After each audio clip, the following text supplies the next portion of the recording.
നമസ്കാരം. വാർത്തകൾ വാസ്തവങ്ങളിലേക്ക് സ്വാഗതം. ഇന്ന് സെപ്റ്റംബർ 19, 2024 വ്യാഴാഴ്ച. പ്രധാന വാർത്തകൾ വായിക്കുന്നത് രാധാകൃഷ്ണൻ കാമികം.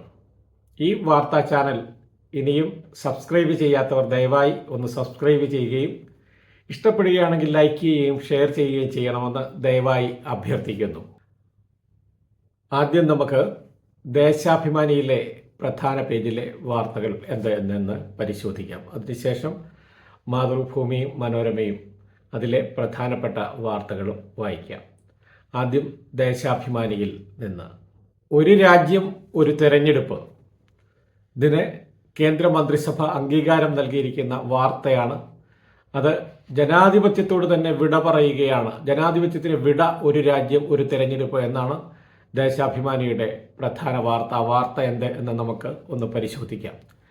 രാജ്യത്തിന്റെ ഫെഡറൽ ജനാധിപത്യ സംവിധാനങ്ങളെ തകർത്തെറിയുന്ന ഒരു രാജ്യം ഒരു തെരഞ്ഞെടുപ്പ് സംവിധാനം അടിച്ചേൽപ്പിക്കുവാൻ ഉറച്ച് മൂന്നാം നരേന്ദ്രമോദി സർക്കാർ. മുൻ രാഷ്ട്രപതി രാംനാഥ് കോവിന്ദിന്റെ നേതൃത്വത്തിൽ ഉന്നത അധികാര സമിതി തയ്യാറാക്കിയ റിപ്പോർട്ടിന് കേന്ദ്ര മന്ത്രിസഭാ യോഗം അംഗീകാരം നൽകി. രാജ്യത്ത് 2 ഘട്ടമായി തെരഞ്ഞെടുപ്പ് നടത്താനാണ് നീക്കം. ആദ്യ ഘട്ടത്തിൽ ലോക്സഭ, നിയമസഭാ തെരഞ്ഞെടുപ്പ് ഒരുമിച്ചും 100 ദിവസത്തിന് ശേഷം തദ്ദേശ തിരഞ്ഞെടുപ്പും നടത്താമെന്നാണ് കോവിന്ദ് സമിതിയുടെ നിർദ്ദേശം. എല്ലാ തെരഞ്ഞെടുപ്പുകൾക്കും വേണ്ടി പൊതു വോട്ടർ പട്ടിക തയ്യാറാക്കണമെന്നും റിപ്പോർട്ടിലുണ്ട്. ശൈത്യകാല സമ്മേളനത്തിൽ ഒരു രാജ്യം ഒരു തെരഞ്ഞെടുപ്പ് ബിൽ പാർലമെന്റിൽ അവതരിപ്പിക്കാൻ സാധ്യതയുണ്ട്. ശുപാർശ നടപ്പിലാക്കാൻ പുതിയ സമിതി ഉടൻ രൂപീകരിക്കുമെന്ന് കേന്ദ്രമന്ത്രി അശ്വിനി വൈഷ്ണവ് അറിയിച്ചു. ഒറ്റ തെരഞ്ഞെടുപ്പ് എന്നു മുതൽ നടപ്പാക്കണമെന്ന് റിപ്പോർട്ടിൽ പരാമർശമില്ലെങ്കിലും 2029 മുതൽ ഇത് നടപ്പാക്കാൻ ആണ് തീരുമാനം എന്ന് ചില ദേശീയ മാധ്യമങ്ങൾ റിപ്പോർട്ട് ചെയ്തു. അങ്ങനെ വന്നാൽ 17 സംസ്ഥാനങ്ങളിൽ സർക്കാരുകളുടെ കാലാവധി 3 വർഷമോ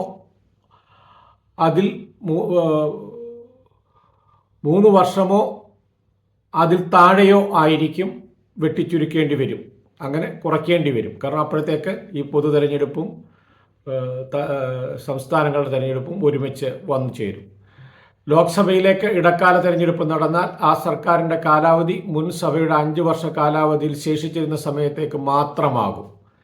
എപ്പോൾ നിലവിൽ വരുന്ന നിയമസഭയുടെയും കാലാവധി ലോക്സഭയുടെ കാലാവധി അവസാനിക്കുന്ന ദിവസം വരെയായിരിക്കും. അതായത് ലോക്സഭയുടെ കാലാവധിക്കനുസരിച്ചായിരിക്കും സംസ്ഥാനങ്ങളുടെ നിയമസഭകളുടെ കാലാവധിയും നിർണയിക്കപ്പെടുക എന്നൊരു സംഗതിയും ഇതോട് വന്നുപെടും. ഇത് നമ്മുടെ രാജ്യത്ത് നിലനിൽക്കുന്ന ഫെഡറൽ സംവിധാനത്തിന് നിൽക്കുന്ന കനത്ത വെല്ലുവിളിയാണ്.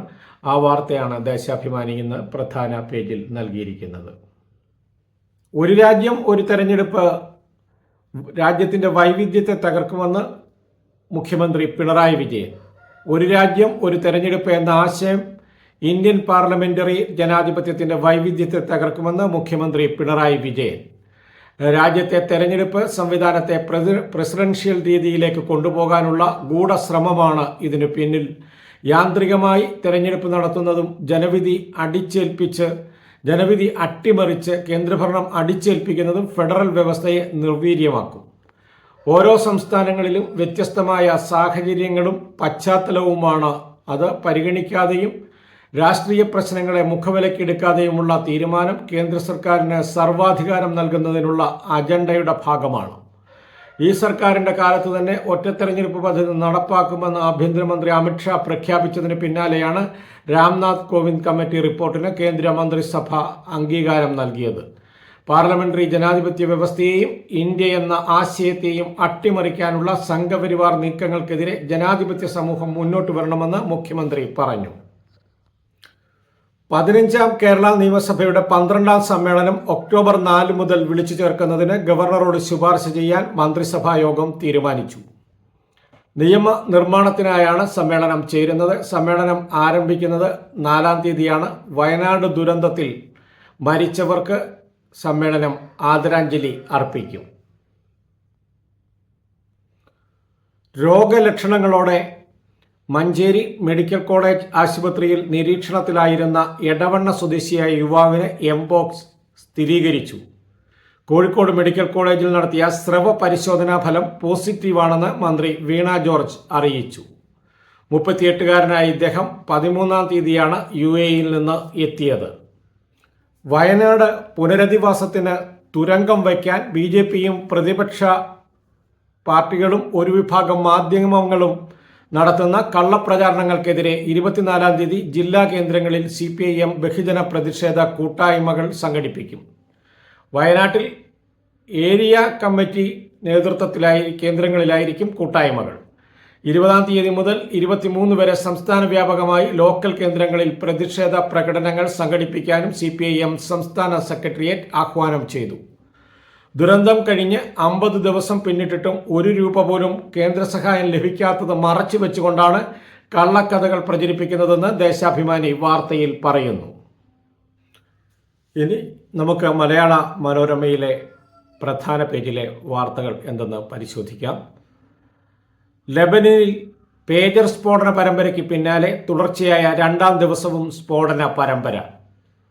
വോക്കി ടോക്കികളിലും സോളാർ ബാറ്ററികളിലും കാർ ബാറ്ററികളിലുമായിരുന്നു ഇന്നലെ പൊട്ടിത്തെറി. 14 പേർ കൊല്ലപ്പെട്ടെന്നും 450 പേർക്ക് പരിക്കേറ്റെന്നും ലെബനൻ ആരോഗ്യ വകുപ്പ് അറിയിച്ചു. പേജർ സ്ഫോടനത്തിൽ മരിച്ചവരുടെ സംസ്കാര ചടങ്ങിനിടെയും ഹിസ്ബുല്ല പ്രവർത്തകരുടെ വോക്കി ടോക്കിയിൽ സ്ഫോടനങ്ങൾ ഉണ്ടായി. ഇറാന്റെ പിന്തുണയുള്ള സായുധ സംഘടനയായ ഹിസ്ബുല്ലയെ ലക്ഷ്യമിട്ട് ലെബനനിലും സിറിയയിലും വിവിധ സ്ഥലങ്ങളിൽ ചൊവ്വാഴ്ച നടന്ന സ്ഫോടനങ്ങളിൽ 3000-ഓളം പേജറുകൾ പൊട്ടിത്തെറിച്ചെന്നാണ് റിപ്പോർട്ട്. കൊല്ലപ്പെട്ട 12 പേരിൽ 2 പേർ കുട്ടികളാണ്. 3000 പേർക്ക് പരിക്കേറ്റിട്ടുണ്ട്. പേജർ കൂട്ടക്കൊലയ്ക്ക് പിന്നിൽ ഇസ്രയേൽ ആണെന്നും തിരിച്ചടി നൽകുമെന്നും ഹിസ്ബുല്ല പറഞ്ഞു. ഒരു രാജ്യം ഒറ്റ തെരഞ്ഞെടുപ്പിനെ കുറിച്ചുള്ള വാർത്ത പ്രധാന വാർത്തയായി മലയാള മനോരമയിലുമുണ്ട്. ദേശാഭിമാനിയിൽ പ്രസക്ത ഭാഗങ്ങൾ വായിച്ചതുകൊണ്ട് ഞാൻ ആ വാർത്തയിലേക്ക് കടക്കുന്നില്ല. മനോരമ പ്രത്യേകമായി കൊടുത്തിരിക്കുന്ന അതുമായി ബന്ധപ്പെട്ട വാർത്ത മാത്രം വായിക്കുന്നു. ഒരു രാജ്യം ഒന്നിച്ച തെരഞ്ഞെടുപ്പ് രീതി അപ്രായോഗികമാണ്. ജനശ്രദ്ധ വഴിതിരിച്ചുവിടാനുള്ള BJP സർക്കാരിന്റെ തന്ത്രം മാത്രമാണിതെന്ന് മല്ലികാർജുൻ ഖാർഗെ കോൺഗ്രസ് അധ്യക്ഷൻ പറഞ്ഞിരിക്കുന്നു. അതേപോലെ ലോക്സഭയിലേക്കും നിയമസഭയിലേക്കും ഒന്നിച്ച് തെരഞ്ഞെടുപ്പ് നടത്തിയ ശേഷം 100 ദിവസത്തിനുള്ളിൽ തദ്ദേശ തെരഞ്ഞെടുപ്പ് നടത്താനാണ് നിർദ്ദേശം. ഒറ്റ വോട്ടർ പട്ടികയും ഒറ്റ തിരിച്ചറിയൽ കാർഡും ഇതിനായി വേണം. ആർക്കും ഭൂരിപക്ഷം ലഭിക്കാതെ ത്രിശങ്കു സഭ വരികയോ അവിശ്വാസ പ്രമേയത്തിലൂടെ സർക്കാർ ഇടയ്ക്ക് പുറത്താകുകയോ ചെയ്താൽ ഇടക്കാല തെരഞ്ഞെടുപ്പ് നടത്താനാണ് ശുപാർശ. എന്നാൽ ഇടക്കാല തെരഞ്ഞെടുപ്പ് നടത്തി തെരഞ്ഞെടുക്കപ്പെടുന്ന സർക്കാരിന് അടുത്ത പൊതു തെരഞ്ഞെടുപ്പ് വരെ മാത്രമാവും കാലാവധി. ലോക്സഭയിലേക്കും നിയമസഭകളിലേക്കും ഒന്നിച്ച് തെരഞ്ഞെടുപ്പ് നടത്താൻ സംസ്ഥാനങ്ങളുടെ അനുമതി വേണ്ടെന്നും വ്യക്തമാക്കി ഇതിനാവശ്യമായ ഭരണഘടനാ ഭേദഗതികൾ സമിതി നിർദ്ദേശിച്ചിട്ടുണ്ട്. തദ്ദേശ തെരഞ്ഞെടുപ്പിന് സംസ്ഥാന നിയമസഭകളുടെ അനുമതി വേണമെന്നും 18626 പേജുള്ള റിപ്പോർട്ടിൽ ഉണ്ട്. ഒറ്റ തെരഞ്ഞെടുപ്പ് നടപ്പാക്കണമെങ്കിൽ 15 ഭരണഘടനാ ഭേദഗതികൾ ഉൾപ്പെടെയുള്ള നിയമ പരിഷ്കാരങ്ങൾ ആവശ്യമാണ്. ഡൽഹി മുഖ്യമന്ത്രിയായി അതിഷി 21-ാം തീയതി സത്യപ്രതിജ്ഞ ചെയ്തേക്കും. കെജ്രിവാൾ ഔദ്യോഗിക വസതി ഒഴിയുന്നു. ഡൽഹി മുഖ്യമന്ത്രിയായി അതിഷി 21-ാം തീയതി സത്യപ്രതിജ്ഞ ചെയ്യാനുള്ള ശുപാർശ ലഫ്റ്റനന്റ് ഗവർണർ VK സക്സേന രാഷ്ട്രപതി ദ്രൗപദി മുർമുവിന് നൽകി. അരവിന്ദ് കെജ്രിവാളിന്റെ രാജിയും ഇതോടൊപ്പം കൈമാറി. എന്നാൽ അതിഷിയുടെ സത്യപ്രതിജ്ഞാ തീയതി സംബന്ധിച്ച് ആം ആദ്മി പാർട്ടി ഔദ്യോഗിക അറിയിപ്പുകൾ നൽകിയിട്ടില്ല. മുഖ്യമന്ത്രി സ്ഥാനത്ത് നിന്നും രാജിവെച്ച കെജ്രിവാൾ സിവിൽ ലൈൻസിലെ ഔദ്യോഗിക വസതി 15 ദിവസത്തിനുള്ളിൽ ഒഴിയുമെന്ന് AAP രാജ്യസഭാ MP സഞ്ജയ് സിംഗ് പറഞ്ഞു. സുരക്ഷാ വെല്ലുവിളികൾ ഉള്ളതിനാൽ ഔദ്യോഗിക വസതി ഒഴിയരുതെന്ന് അദ്ദേഹത്തോട് പാർട്ടി നേതൃത്വം അഭ്യർത്ഥിച്ചെങ്കിലും അദ്ദേഹം അതിന് വഴങ്ങിയില്ല.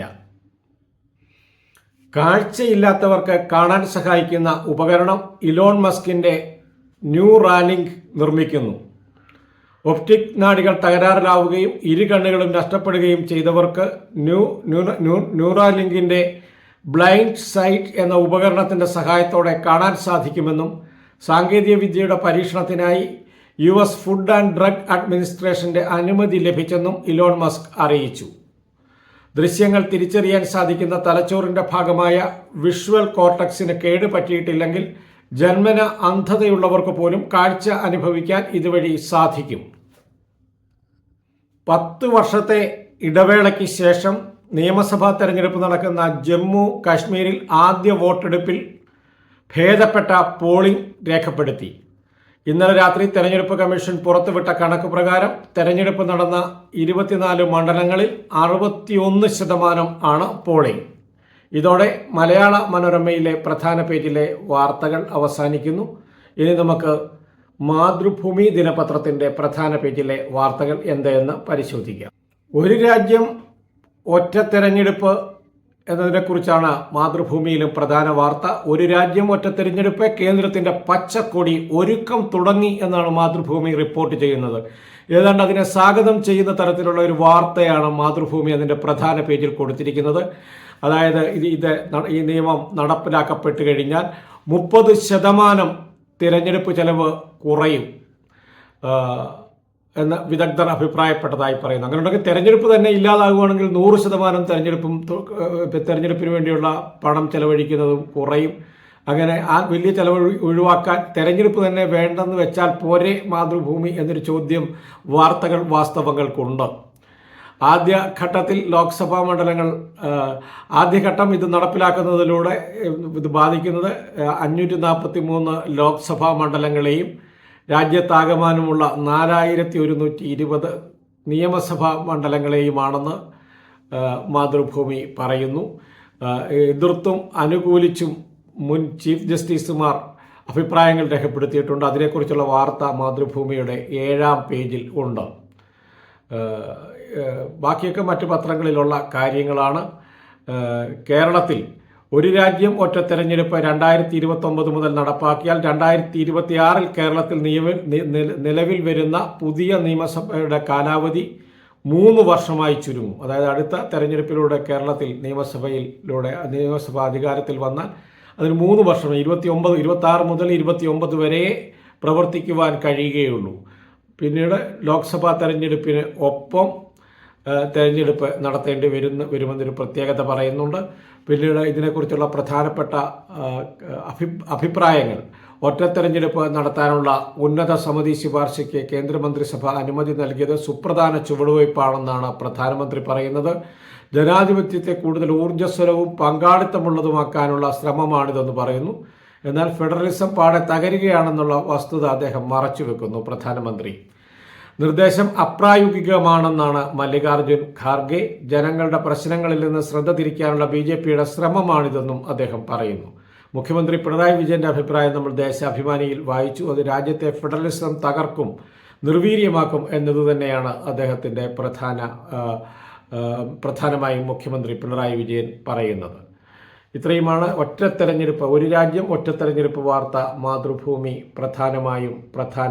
പ്രസിദ്ധമായ ആറന്മുള വള്ളംകളി, ഇന്നലെ നടന്ന വള്ളംകളിയുടെ ഒരു മനോഹരമായ ചിത്രം മാതൃഭൂമി പ്രധാന പേജിൽ കൊടുത്തിട്ടുണ്ട്.